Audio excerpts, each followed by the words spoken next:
I want to thank all of you for joining us today. I'm Angela McAfee with SEO Rocket, as Holly said. We have Sean here.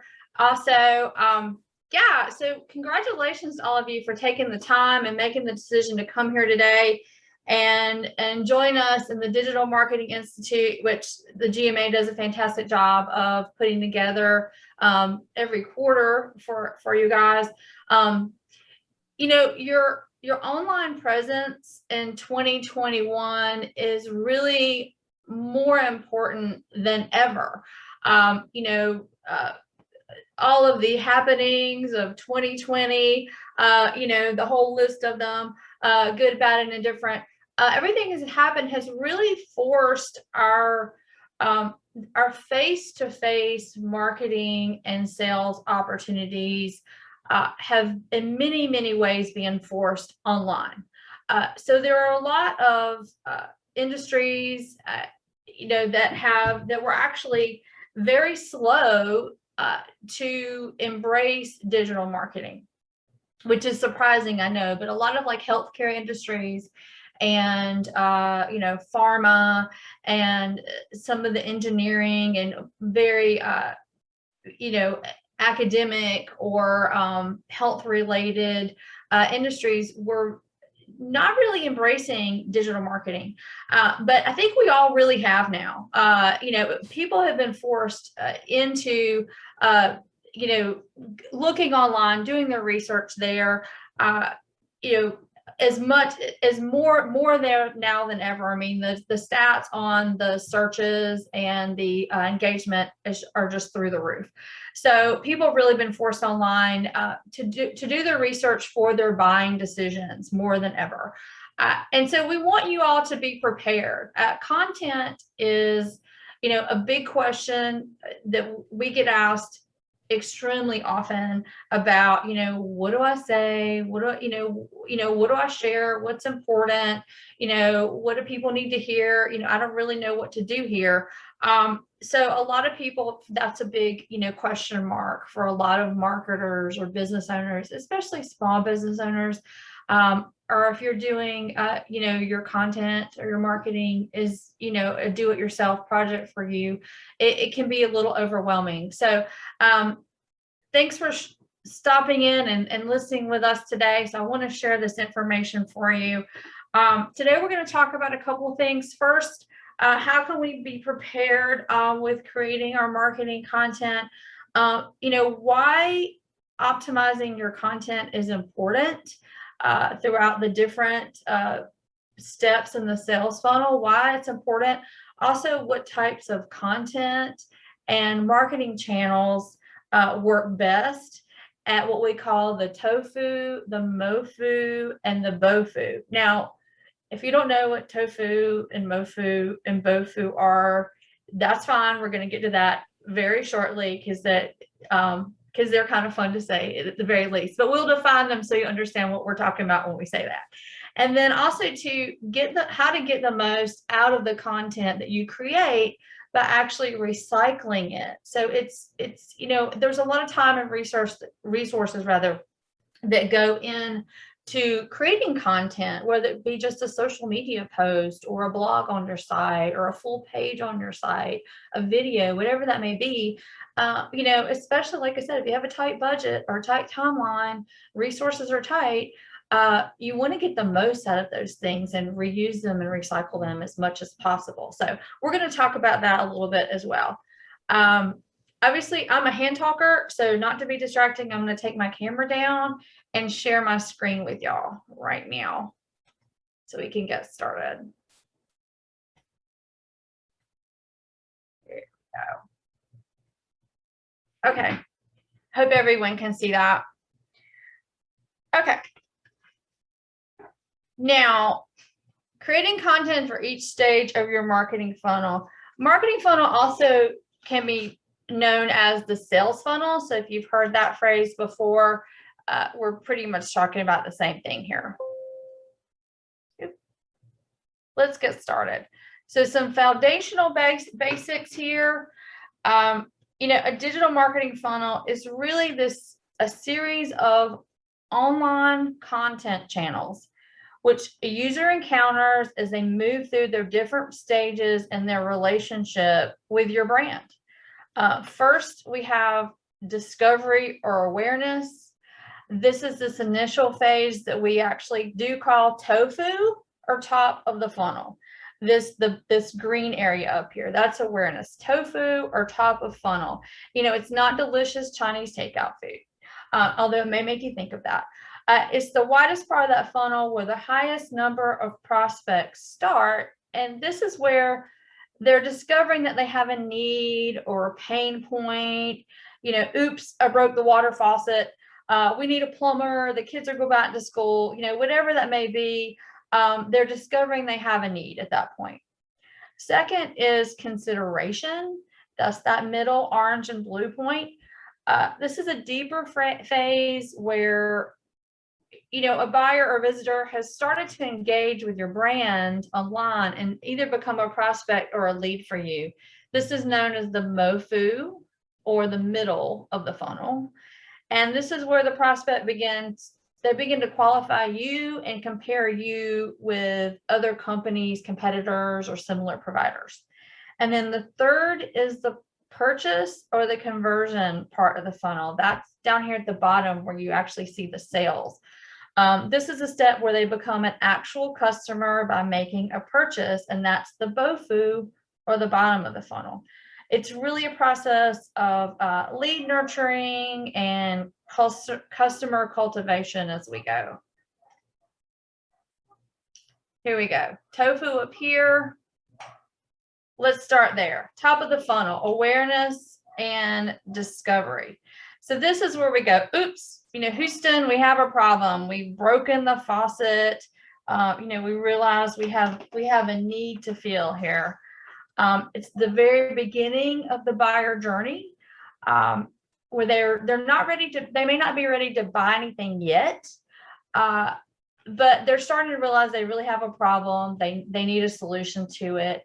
So it's your job here to capture their attention, offer the best answers to their questions, and then gently introduce them to your brand in this phase. Your focus here, your goal here is going to be answering questions, becoming a trusted resource, for a potential buyer. So what type of TOFU content works best? And this would be on your website or in your social media or any other email marketing, any type of marketing that you're putting out there. So when we look at what attracts the most attention in this TOFU stage, it's usually going to be educational content that's focused on high-level topics and aimed at really solving your audience's problem. That's what's going to be a leader for you. How-to guides are great here. They prove to be very effective. They provide valuable answers to particular problems that your target audience may be facing. They showcase your expertise and encourage a prospect to engage further with you and your brand. Also checklists, ebooks, even video tutorials are very advantageous here. Here's a quick list of if you're kind of brainstorming, looking for content ideas. Here's some good ones here. And I think too, if you're a B2C, a business to consumer brand, this is a really fun time to leverage your content and make it entertaining or, humorous with interesting facts or fun memes, relatable stories, that kind of thing. But you're really just aiming for a stickiness factor. And by stickiness, that's sort of a marketing term we use. We're basically saying, hey, get the reader to stick around. Help them, give them information that's going to keep them on your site or on your social media account, looking around. Give them something to read and learn more about your offerings while they're there so they can familiarize themselves with you. And here's some inspirational ideas here for you. A brief look for all of our data fans. based on the content type at the top of the funnel here in TOFU, what really works to attract traffic to your site as far as website traffic goes. We're looking here, the how-to guide, 72% up there, landing pages. Those are pages that are specifically set for a campaign to send people in. Infographics, checklists, once again, video tutorials, success stories. Those are ranking really high as being, most converting when a visitor or a prospect is sort of in the stage of collecting information to solve their problem. Some marketing channels. Which marketing channels work best for the top of funnel awareness in this discovery stage? Organic search, that's your SEO. That casts a wide net over multiple search engines. So Google, is the big daddy. Everyone sees Google as the most important, but there's also Microsoft's Bing, Yahoo. We've got DuckDuckGo coming into the market and taking some market share. One of the benefits of SEO is that it really helps you not only in one place, it helps you across all the other search engines as well. So keep that in mind. This is where a lot of people start their searches. 80% of people, they'll just go to a search engine and do a very broad search when they have something they're looking for and they don't really know who provides that for them yet. Social media, you've got a casual connection there with no real pressure. Email marketing, you can reach out to your email list, just say hello, alert them to a solution they never even knew that they needed or was even available. And then paid search. This is a great way to add to your SEO and those search results and get some attention there. We usually say at this level, you're looking at, more broad-based, high-level keyword targeted type campaigns. A high-level phrase may be something like plumbing repair versus broken bathroom faucet, which should be more specific. So here, we're trying to capture people who just have a broad need and they're just kind of looking around. Next is those who stick around. They go to the middle of the funnel, the MOFU. This is that consideration and interest portion group that we talked about. These people have a clear idea of what their problem is, but they're still researching specific ways to solve it. Your goal here really is going to be to guide and educate. At this middle of the funnel stage, the number of people interacting with your content on your site or in social media is going to be smaller. As you can see, the funnel decreases a bit there because they're more focused, they're more targeted. These users are more likely to engage with your brand further if you can offer them the right value. The goal at this stage really for you is, as a marketer, is to guide these prospects from an introduction to your brand, where they originally were, to a more in-depth understanding of the solutions that you are offering, with that sticky information. Let's get them to stick around. What's a more in-depth understanding of what you're offering. So you're nurturing here, you're educating. What does that look like in terms of content? Success stories, product overviews, case studies, how-to guides. Webinars are great, resource lists, maybe a checklist. These are all different things that are of interest at this point. And I will say, you're going to notice as we go through, and you're probably noticing it here, some of the same content options. They're effective in different percentage as the top of the funnel, from the top of the funnel and even the bottom of the funnel. As your visitors do more research, they're looking for more intensive information along their buying journey. So a good mix in general is needed. You know, again, you never know who is in the stage and when. So when, you know, be ready and be prepared by having, you know, all these different types of information on your site and in your social media at all times.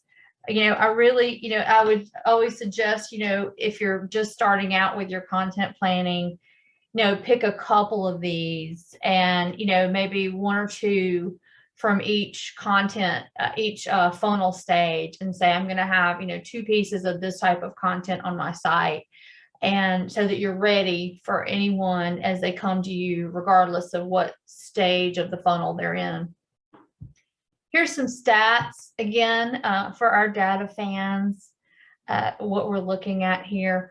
In terms of lead nurturing and education, success stories are great.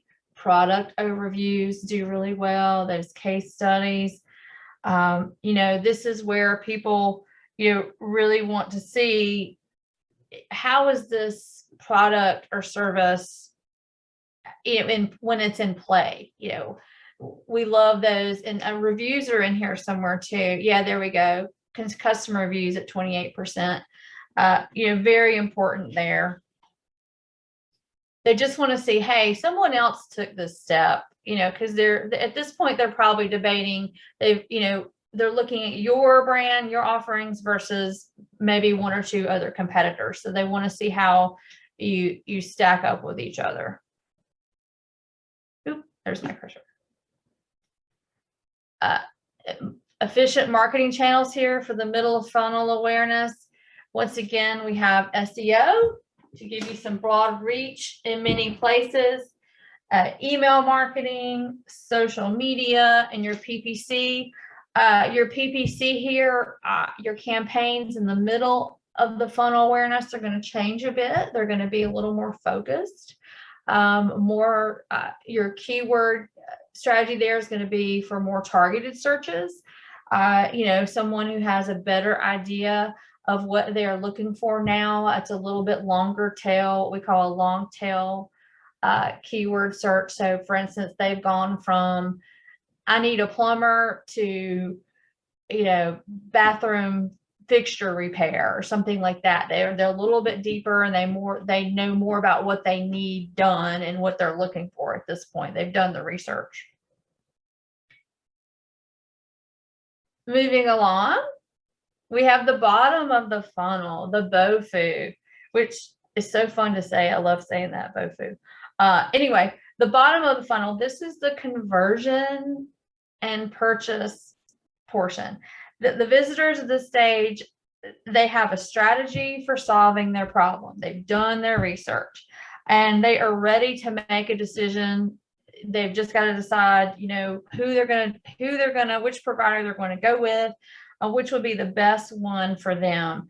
Your goal here, obviously, conversions and sales. You know, this is where you ultimately want your visitors to end up with you, right? This is the bottom line, the sales that you're after.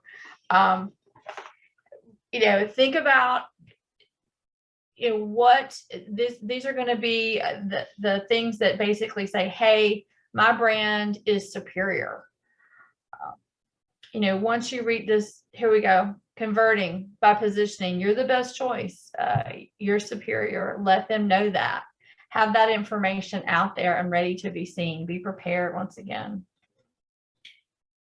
MOFU content ideas. Here's some more ideas for you. At this stage, all of your content should really address specific questions about your service or your product or any solutions that you provide. Maybe it's a maintenance package or a specific product, you know, whatever that may be, services, whatever they are.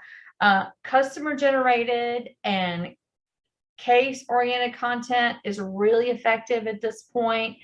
We're looking at, you know, product overviews, competitive comparisons, reviews, detailed specifications of products. You know, if it's a product, the size, the height, the weight, you know, will it fit in my space? Will it do what I need it to do? This is all great information to, you know, get people to make that decision to check the box and make a purchase. Customer reviews here, customer stories, feedback. We've always, especially for a local company, if you're a local business or a small business, reviews are incredibly important. We've talked about this before.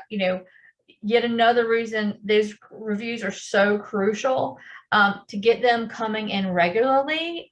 Studies have shown that people really like reviews that are recent, within less than 2 weeks old, because they feel like they're more applicable, to the current situation. And also too, that people very much will trust a review that's come in online in Google, Facebook, Yelp, maybe an industry related site. They will actually trust those reviews as much as if they were coming from a friend or a colleague. So reviews are very important here. Case studies, demos, free trials, samples, discount codes, things like that. They work really well if someone kind of really needs to, be pushed over that hump and converted. That'll often get them do that. Free shipping. If you're an e-commerce type of location, that's always a great way to get people to, to bite and go ahead and convert and buy from you. But this is where the person really wants to see proof that someone has worked with you or used your product and, been delighted by it. They were happy with that purchase. It worked well for them. So keep that in mind. And this presentation will be available on the GMA YouTube website, YouTube channel rather too. So if you need to go back and look at these lists of resources and ideas, it'll be there for you later. Holly will have it up for you. Again, the stats here on the bottom of the funnel. For those who love their data in numeric form, we have it here. Product overview, customer reviews, success stories, extremely high on the list. Like I said, they want to know that someone has had a good experience with you. They've been delighted and happy with their purchase. And so they can feel confident in making a purchase with you as well. Marketing channels here, we've seen a bit of a switch here. So email marketing, that has actually risen to the top. SEO has dropped a little. Your paid search is still in there. Your campaigns there are going to be deeper, even longer tail keyword targeting there. It's going to be very specific, highly targeted ads based on keyword searches there. So that if someone is doing that search and your ad appears in their search, they have basically qualified themselves as, this is what I specifically want, and you specifically offer that. So, hey, here's a match here, come talk to us, come see us. Social media, also, you can do retargeting to site visitors with your paid social ads. You can do geo-targeted social ads, maybe targeting social ads to people who have visited competitors or visited you. If you have a brick and mortar location, or have similar interest, you can do paid social ads at this point based on what they're following or sites they've been to. This is a great way. This is to really target people in this bottom of funnel awareness time. So you have this content, you've taken the time and you've put the effort and investment into creating content for each of these funnels, these pieces. You have that information out there. It's on your site. It's in your social media all the time. How do we really make it look good? Let's boost it, right? So factors such as word count, headlines, structure, even visuals, all really play a crucial role in how the content that we create delivers results.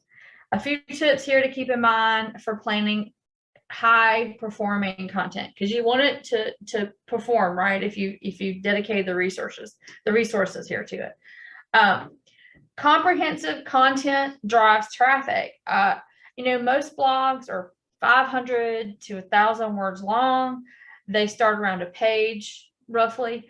A topic-centered page of evergreen content on a website should be longer, and by evergreen content or topic-centered page, we mean a page that focuses on maybe a specific service or a specific topic, maybe a location. If you have a multi-location business, there's a page dedicated to that location and its offerings, that type of thing. Those pages can be a little bit longer.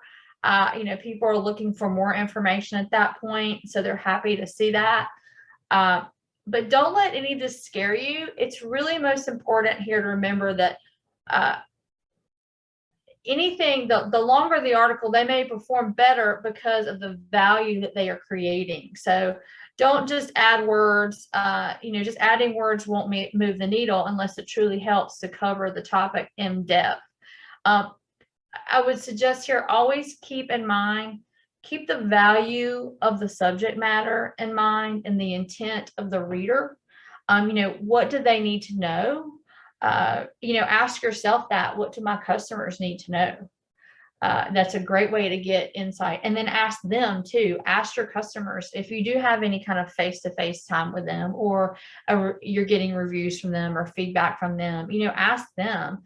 As you speak to them, what is it that they need, or they need more of, or they were looking for? So you can think to address that in your information that you place out in your marketing. Headlines do matter. So your title is what drives a person to open your content in the first place. So for instance, if you send an email out and you tease your blog, a recent blog, the headlines matter. Speak in their language, the language of your customer. Maybe they are used to using industry terms, or there's a common cry for help that you've heard in your FAQs, or in that feedback we just talked about. Use that information, speak to them, speak in their language. 10 to 13 word headlines drive twice as much traffic than a shorter one. And so this is really an aha moment. We are such a short attention span society with texting and social media and just the rush of life and the rush of work. We really have short attention spans these days, but that's an aha moment there. Keep that in mind. A longer headline actually has been shown to drive more traffic than a shorter one. Lists. I love lists. If you're a tasker, you're going to love a good checklist, right? It's also great for scan reading. Like I said, people with short attention spans, or maybe they're in a hurry. Scan reading lists are great for that. It speaks to many audiences, especially those who are in a rush and they're making their decisions very quickly, and doing their research very quickly. Studies have shown that content that contains at least one list per 500 words of plain text receives 70% more traffic than content without lists. So put your list together, get it out there. People love lists. Visuals are big. They boost performance.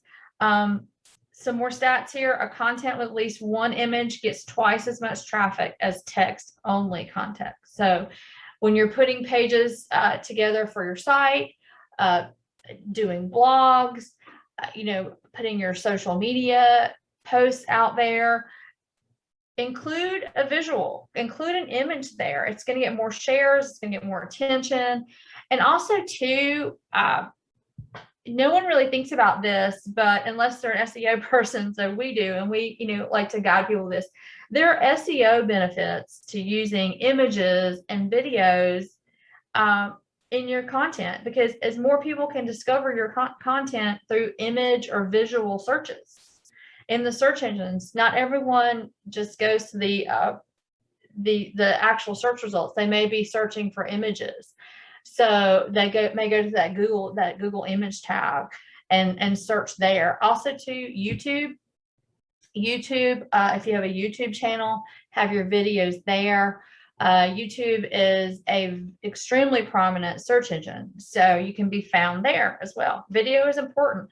Blogs that do not contain a video actually get 92% less traffic than those that do. So if you're doing webinars or how-to videos or staff introduction videos, anything like that, make sure to put it up on your site and put it in your social media. We all have cell phones now, and we can get that out there, get a video out fairly quickly. So your content can be recycled. We talked about this earlier. This is awesome news for busy marketers, especially those who are not only busy, but have a limited budget. You've made this investment of time, resources, you've written it out, whatever it may be, you've brainstormed ideas, you've, gotten pieces of content for every piece, every segment and phase of the marketing and sales funnel. Let's take that work and multiply it. You can always, it's really a true gem, repurposing and recycling content. You can break a longer comprehensive piece like a webinar or a white paper, if you do something really massive like that, into smaller, more digestible parts to repurpose it. You can repurpose in social media. You can make an infographic. You could take a blog and record a portion of it, make a quick video. Lots of options there. Reworking it too. Reworking comes in many forms. For example, you can rework your content to appeal to a new audience or adjust it to reflect current events or trending conversations. An example of that was a client of mine. I was doing some social media for them. That Congress was talking about on the news all the time, shovel-ready projects, right? We hear that term a lot, shovel-ready projects. Well, they're a landscaper. So, we had some fun with that and said, hey, our shovels are at the ready every day, take advantage of that. If you're a hardware store, hey, shovel-ready projects, we sell shovels. I mean, there's a lot of fun ways you can take advantage of current events and play on that with content that you already have. It can be old content that you rework and, make more applicable to current times. Once again, just an update, or maybe you could just update your blog or refresh an email marketing piece that addresses a new trend or a new piece of industry news that's come out. Something more current and it's always gonna be easier and faster for you to do that than starting from scratch. So I will say this, we say make a plan. Repurposing content is going to require you to have a thought out plan. So we suggest that you first figure out which of your existing content ranks best for metrics like on your site. It could be reach, organic visibility in your social media. It could be shares in your email marketing. It could be opens. Look at what has worked for you well and make sure that's where you start first. Then you can sort of brainstorm how to make it appeal to your target audience on another channel. For example, a popular blog post can be repurposed as an explainer or a how-to video. We've talked about this before. Break it down into an email series. There are lots of different options there. Helpful tip, I would say make repurposing a regular part of your content marketing planning and audit those activities with your Google Analytics or any type of traffic software that you may have and the like. Even large national companies with marketing teams they still do this. They still have a budget. They still have time constraints. They're still going to do this. So for any size business, this would work.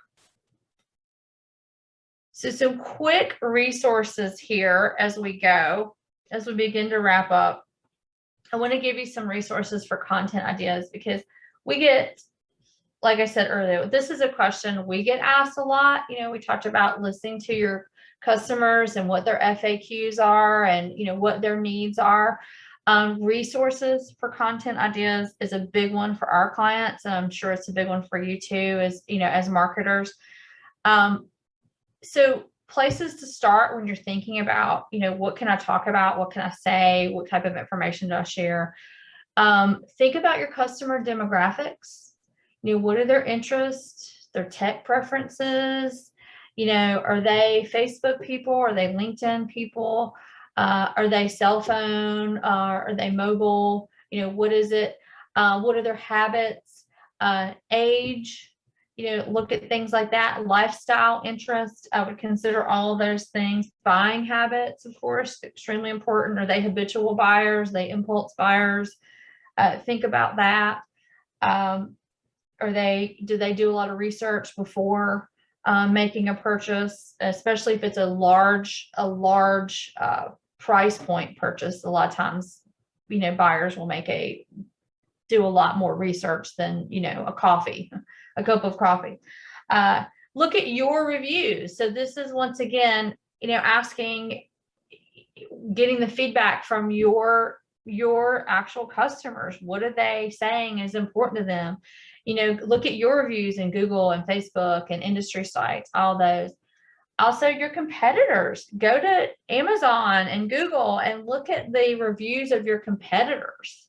What are the buyers that have reviewed them saying? What are they saying that's important to them? And this is kind of a fun aha moment tip here, looking at competitors' reviews, because some people do that just to kind of, watch your enemy. But it's important to look at what those buyers are actually saying, because they are speaking to the pain points that they have, or the conveniences that competitor offers. And so if they're getting that from them, they need to get that from you too. So look for those, dig for treasure in those reviews there. Answerthepublic.com. This is if any of you if you've ever been to the site, it's kind of a fun site. You can go there and type in keywords, and it'll give you ideas of search queries that people have made, give you example of actual searches that people have made, so what types of information buyers are seeking. It's great insight. It's reading the minds of the searchers. So I would highly suggest you try that out. And it's free. By the way, all these resources are free. They're totally free. HubSpot, if you're using it, actually, they have a blog generator, a blog idea generator on for their subscribers that's free to their subscribers. But they do have, HubSpot has awesome resources on their site for, marketing ideas, content ideas, getting customer demographics. They have great resources there in their blogs and their videos and their webinars. So those are some fantastic free resources there. Google Search Console. This is a free service offered by Google that helps you monitor and troubleshoot your site's presence in the Google search results. This is a great place to start. If you have a website, you can use it. Just go to Google Search Console. And Grammarly, we all use Grammarly. Grammarly.com. If you haven't heard of that, I would highly suggest you check it out.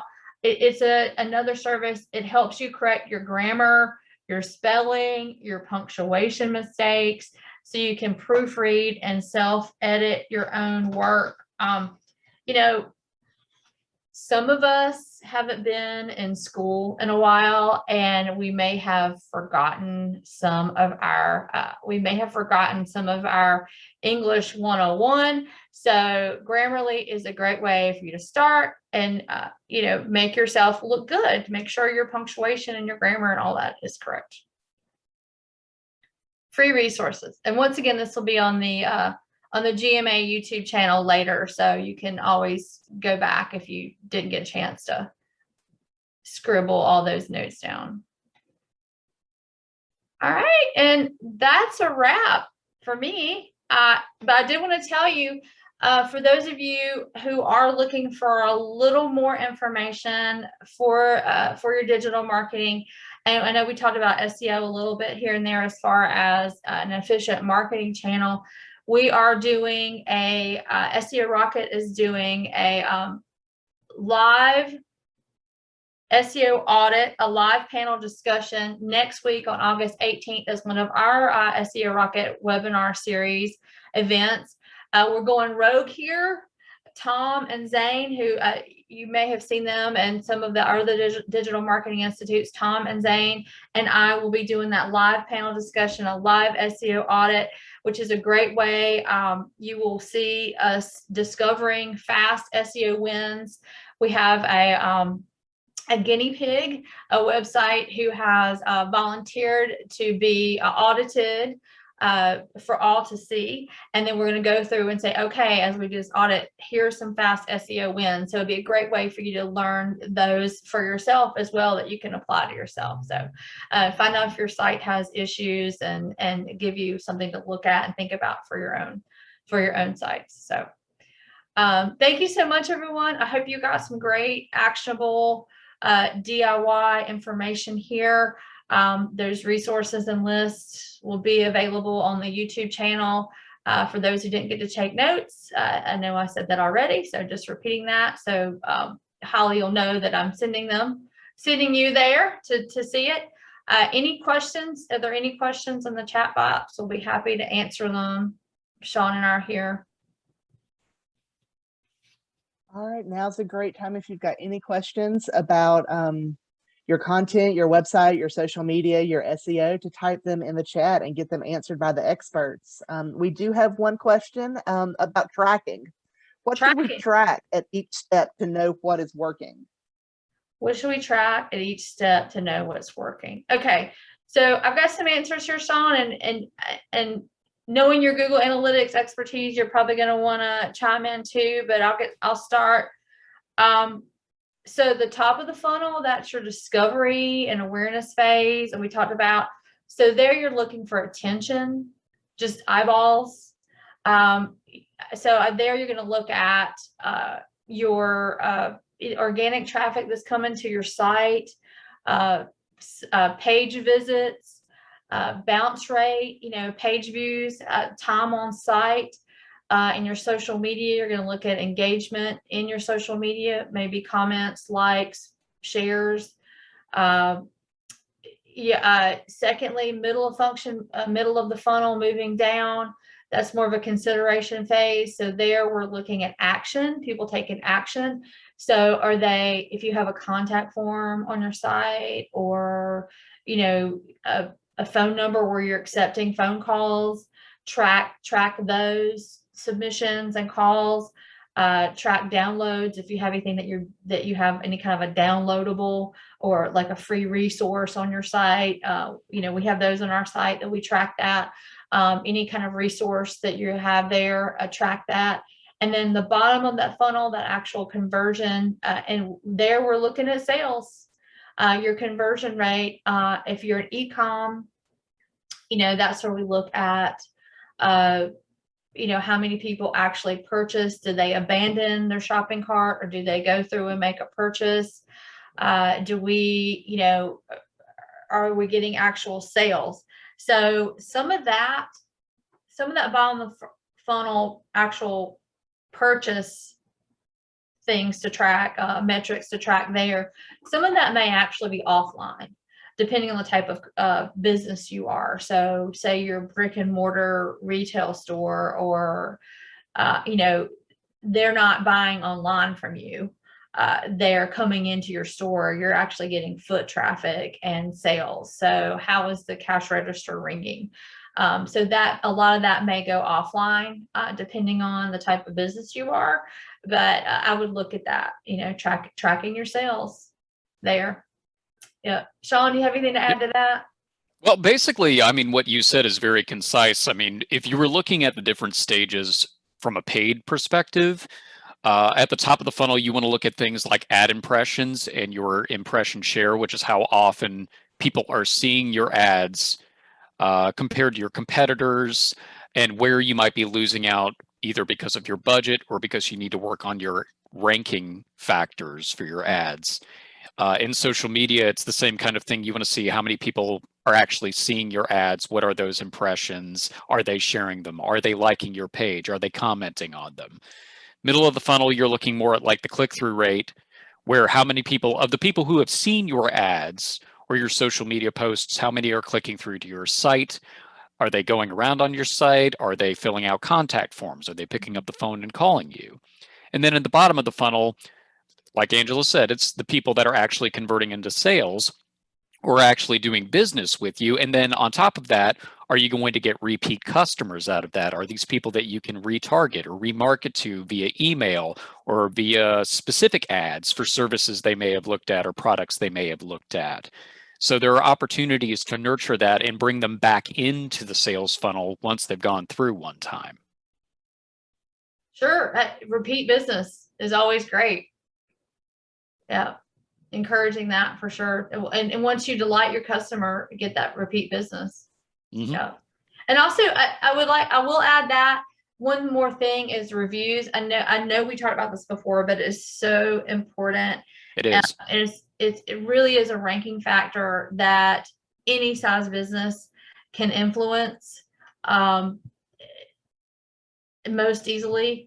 And those are those reviews. So once you have a customer, ask them for those reviews. And I think that reviews should be a metric for you too. That should be something that you should look at and make a goal, a priority in your business is to get those. We always say it's a numbers game. Reviews, you can ask 10 people to give you a review, and 2 or 3 of them are going to do it. So, ask away, do that. And that's always going to help you. And that's really going to give you credence with not only the prospects out there that are looking to buy, but also with Google and the other search engines, because they're going to see that as some social proof of your expertise and the quality of your products. And include those reviews. If you've got good reviews that are talking about your services or your products or highlight things that make you unique compared to your competitors, highlight them in your landing pages too. Mm-hmm. Yeah. Because that is excellent. Like Angela said, it's social proof, and it encourages people. It says, okay, you actually can walk the talk. Right. And that'll encourage people to come back to you when they're in that consideration stage. Right. Yeah, you can set up feeds, your review feeds to be posted on your site. So, yeah, absolutely.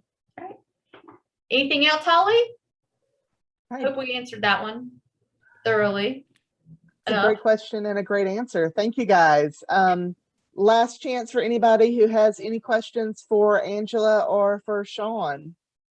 Again, this has been a lot of great information in today's program. Remember, you can always go onto our website at mygma.org. It will be posted not only on our YouTube page, but linked to that section, and where you can see this and all of our webinars replayed. Just a future event to mark on your calendar. Next Wednesday, 8:30 to 9:30 is our next workplace workshop. The topic is Master Your World on Leadership at Any Level. Go ahead and check that out. Register online, as always, at mygma.org. Thank you guys for being here. Thank you to Angela. Thank you for Sean for a wonderful presentation, and we will see you all next time. All right. Thanks, everyone. Thank you. Thanks, everyone. Thanks, Holly. Bye. Thank you, guys. Bye-bye.